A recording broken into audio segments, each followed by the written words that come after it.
everyone, it's me, Thomas Lockwood, and today, this YouTube video would not contain the simple thread. Hallelujah!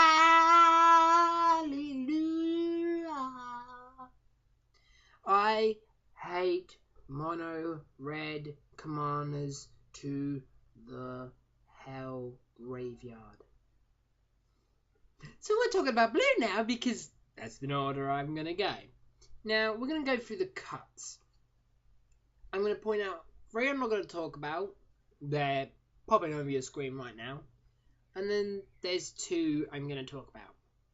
First one I'm going to talk about is Johnny, combo player. Now, he's in cut as the other one is to the one reason. He's 4 mana. He's from an onset, which is silver bordered, which is legal to play in any other format other than itself. But because EDH is a friendly thing, you could use it, I guess, if people don't mind you. So it's all up to those people. But his ability, as you most very well know about it, is double blue and 2, colorless for a 1/1 with literally 4 mana. Search your library for a card, put that card into your hand, shuffle your library. That's it. It's a diabolic tutor for 4 colorless mana, and people say it should be legal. Let's go to Richard Garfield PD. Don't know what it really means. It's 5 mana, 2/2. Double blue and 3, and this is where it gets a bit confusing. You may play cards as though they were other magic cards of your choice with the same mana cost. You cannot choose the same card twice. I'm going to have to make a idea here, but there is actually a quite simple one. Soul Ring. You cast Soul Ring with him on the battlefield. He can actually be a Sensei's Vine top.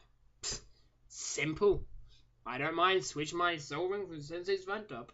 Would you switch Sensei's Vine top for a Soul Ring? I'm going to let you debate about that because I actually have no clue which one would you have. Please leave the comment under there if you could have 2 Soul Rings or 2 Sensei's Vine top in EDH. Which one would you do? Pretend you're Richard Garfield, pretty much. But we're going to go on to the instants and sorceries. These are ones that have combos with instants and sorceries. Doesn't mean actually they win with them, but they still use them. The first one I'm going to talk about is Cloud Hoof Kiffin. He's a 5 mana 4/4 flying. Good. Whenever you cast a spirit or arcane spell, you may put the top X cards the target player's library into his or her graveyard, where X is that spell's converted mana cost. Now, this could be a pure straight blue mill commander. It would be bonkers. So, yeah, you just run every single mill card in the game. So, you could easily do that. The next one is Kadar. Majima Historian. 4 mana, double blue and 2, 2/2. When he enters the battlefield, search your library for 3 instance cards and exile them. Then shuffle your library. X and tap. You may play a card with confirmed mana cost X removed from the exiled with Chimaera's ability. I don't know how you say it. Without paying its mana cost. Now, this is actually confusing because it's not like other ones where you cast it as though X was that amount. If you have an X in it, I'm pretty sure it's 0. I will just confirm it. Okay, doesn't say. So I'm assuming because it checks the confirmed mana cost. So, hey, tell me. Next one we're going to talk about is Taran. For 4 mana, double blue and 2. Wow, they like doing double in blue, don't they?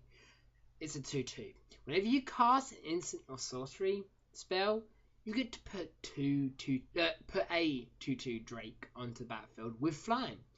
This means you can get loads of creatures out in a matter of seconds without them noticing. during your opponent's end step. Oh, you ended? Alright, I'll cast these 15 instants that cost one mana. And then I'll get 15 drakes and hit you for 30. GG. So, yeah, pretty good. Next one is the Unspeakable.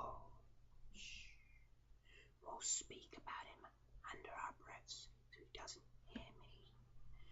Okay, I'm going to move closer to my mic because I need to do this very quietly so he doesn't know we're speaking about him. He is an 9-mana commander, triple blue and 6. It's a 6/7, which isn't actually too bad, especially when he gets the ability flying and trample. But to make this even more spicy, whenever he deals combat damage to a player, you may return and target arcane spell from your graveyard to your hand. This is very good because he has a cycle for himself that lets you cheat him in from your deck, I think, or from the graveyard too, but I'm pretty sure it's from your deck. So I'll have it, like, if I had it wrong, it would be in the annotations. This is actually a very good idea because if you had all 3 of them in, then as soon as I shuffle the commander into the deck, you get to find your commander and go, yeah, boy, you just screwed my commander, well, I'll screw you now. Right, that was quite fun. Last one is Yosio. Now, this should just be the word you because it's spelled U-Y-O instead of Y-O-U. So, Silent Prophecy. She's a 6 mana, double blue and 4, flying, 2 colorless, and return 2 lands you control to your owner's hand. Copy target instance or sorcery spell. You get to choose a new target for that spell. So, having a twin cast on everything is pretty good. And all you have to do is pay 2 colorless mana and return 2 lands.